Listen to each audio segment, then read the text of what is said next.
Let's go, boys. The Sixers forced Game 7 last night, and I am just so pumped up about it. I truly am. This is just two teams battling. Two good squads, a 2-seed and a 3-seed, just fighting until the very last game possible to go to the Eastern Conference Finals. Awesome. And in regards to what's going to happen on Sunday night, I don't know.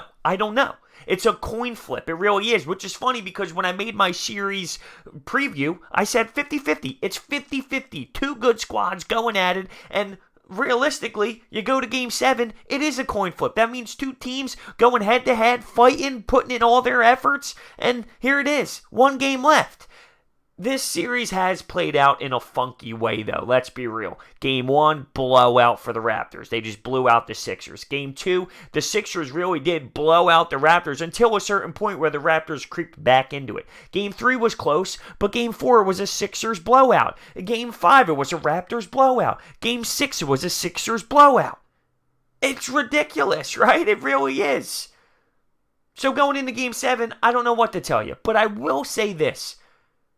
It does seem to be leaning in the direction of a lot more pressure on the Raptors than the Sixers. I'm not saying that there is no pressure on the Sixers to get it done, but going back to Toronto, knowing their woes throughout how many years now, firing their head coach last season after being coach of the year, always failing in the playoffs, being a 6.5-point favorite right now, having Kawhi Leonard on a deal where he could walk at the end of it if they don't make a legitimate run at this thing, it does seem like the fan base over in Toronto and just the media and all of the noise in Toronto is a little bit more heavier than what the Sixers have on them. Now, I'm not saying they have nothing at all. They can just go play freely and it's house money because we expect them to win at the same time.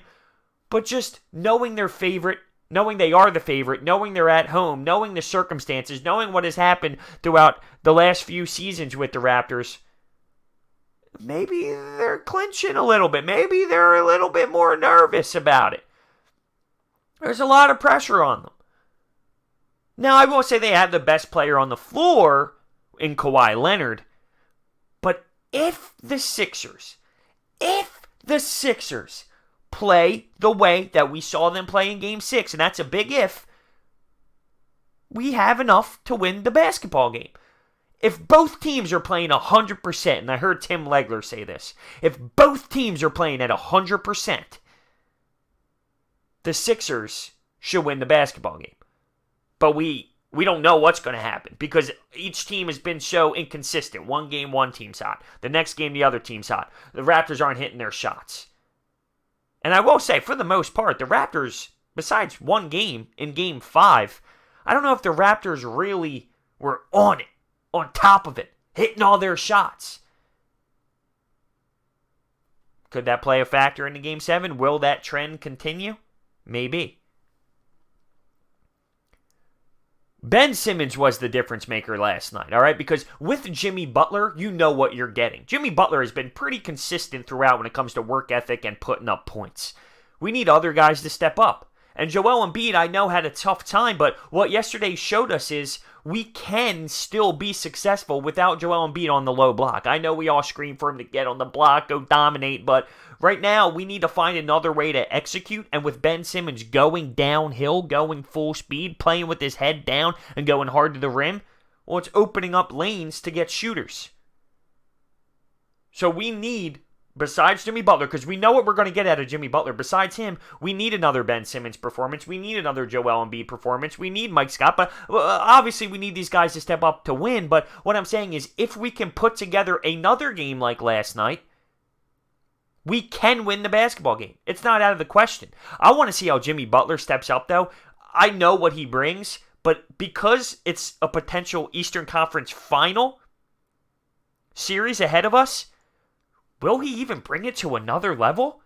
Will he be something even bigger than we expected in Game 7? Because when was the last time he had a chance to go to that series?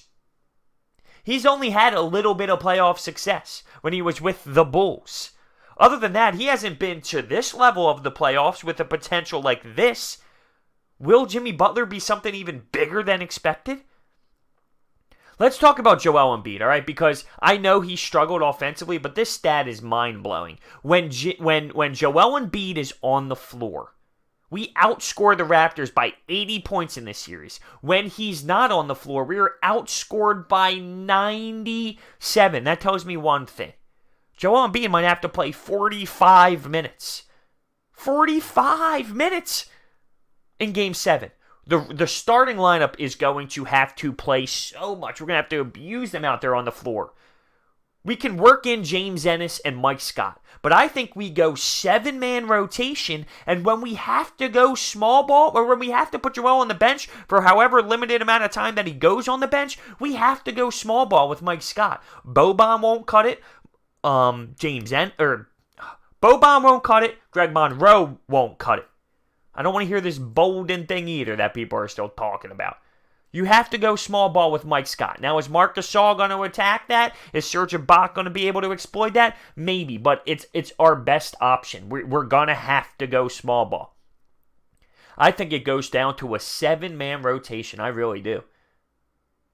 All in all, though, you got to respect the series. You got to respect the fight between the two teams, even though it's not like games are going into quadruple overtime and they're super close. But each team is throwing haymakers back and forth.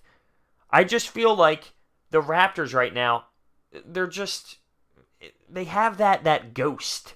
They have that ghost that's following them. They can never get over the hump. They can never get to the next round. They can never get past LeBron. That was always the storyline with them. And they make all these moves, and here they go. They're in 7 at home as a big favorite, 6.5 points, to essentially keep Kawhi Leonard. Are they going to be able to do it? Or is the moment going to be too hot? I am so pumped up for this game on Sunday. I don't think it has hit me yet to the level that it will when I'm sitting on my couch Sunday night at 7 o'clock. I'm going to have the butterflies. I'm going to have a little bit of nervousness, but a good nervousness, a fan nervousness. A nervousness where you want to have that because that means your team is involved. If you don't have that, I don't know if you care enough. I'm looking forward to it. And I'm not going to sit here and say the Sixers are definitely going to win. No, because every day is something new. Every game is something new with this team. But if we can duplicate a game plan and execute it like we did in Game 6 when it comes to defensive intensity, when it comes to making Kawhi Leonard a little bit uncomfortable, when it comes to knocking down shots, when it comes to Ben Simmons playing the way that he did, out-rebounding. Out-rebounding is huge. When you out-rebound this team in this series, you win the basketball game. Also, coming out fast. You got to shut down the crowd of the Raptors. I think I saw a stat that said the team that won the first quarter in every game this series has won the series. Well, that would make sense with the blowout thing because it seems like whoever gets in control first is rolling and just going. So that's why I think coming out to a hot start is going to be big. And that comes on Ben Simmons, though. He needs to continue the aggressiveness. That's all we ask for out of Ben is the aggressiveness. We're not asking him to do things he's uncomfortable with. We're not asking him to take 30-foot jumpers. We're just asking him to be aggressive. Be big on the glass. He had, 4 offensive boards last game? He had monstrous putbacks, big offensive rebounds. This wasn't a really rebound, but he was getting to the rim hard on an alley-oop pass. It's Joel Embiid, Ben Simmons, Jimmy Butler, that trio. And then you need the supporting cast of Tobias, of JJ. Things that go underrated with Tobias, I know everyone looks at his field goal shooting and starts screaming because he missed a lot of threes in one game and, we're underwhelmed with him. Take a look at his stat line some nights. He does a little bit of everything. And he rebounds. Which goes hand in hand with what I said when we win when we out-rebound this team. So I got to see the effort on the glass. I got to see a lot of minutes being played. I can't imagine Joel Embiid sitting that much. I can't see it. I can't see it happening because we will get exposed. The stat of being outscored 97 points with him on the bench is absurd. It's really almost impossible. He is so crucial for this team, whether he's scoring buckets or not, whether Marc Gasol is defending him or not. It's his presence in the paint. It's his presence when another team is looking at our defense and say, okay, how are we going to attack this? His body structure is just a game changer. And he's going to have to log a ton of minutes, so he better be getting going here. And he looked fine, right? The sickness was there, and he looked fine in Game 6. He's got a couple days rest here, and hopefully he's fully ready and locked and loaded, because he's going to have to log a lot. If I'm Brett Brown, I'm going 7-man. It's really your only option. I mean, you got to go full out. In legitimate time, Boban yesterday, before the garbage time, I think he had 4 minutes and he was minus 15.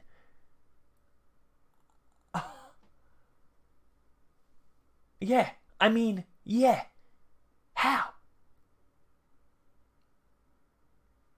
This was something that, all around with going to 7 games, I'm just really proud of the Sixers. Win or lose, this is nothing to put your head down about. Now, I will be upset if it's a Game 5 situation where we just don't come out ready to play, because this is a Game 7. That should never be a circumstance. So, show me effort, go out there and work your ass off, and I'll live with the final. Just go out there, work hard, play a good game, and I'll live with the final. It's not embarrassing to go 7 with the Raptors and fall short. No one's job should be on the line. Brett Brown, I think, is safe. In my opinion, we're not trading, guys. Going 7 with this Raptors team isn't embarrassing. But I would love for this team to finish the job, of course. I would love for this team to finish the job. We are capable of winning. We blew this team out 3 times in 6 games.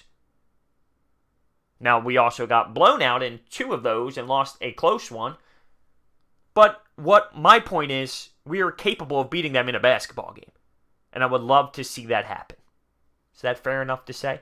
We just have to execute like we did last game. We got to have our players step up. We know what Jimmy is going to provide us. Ben Simmons has to have a game like last time. You see the difference on when he's engaged and when he's not. Engaged, Game 6. Not engaged, Game 5, Game 4.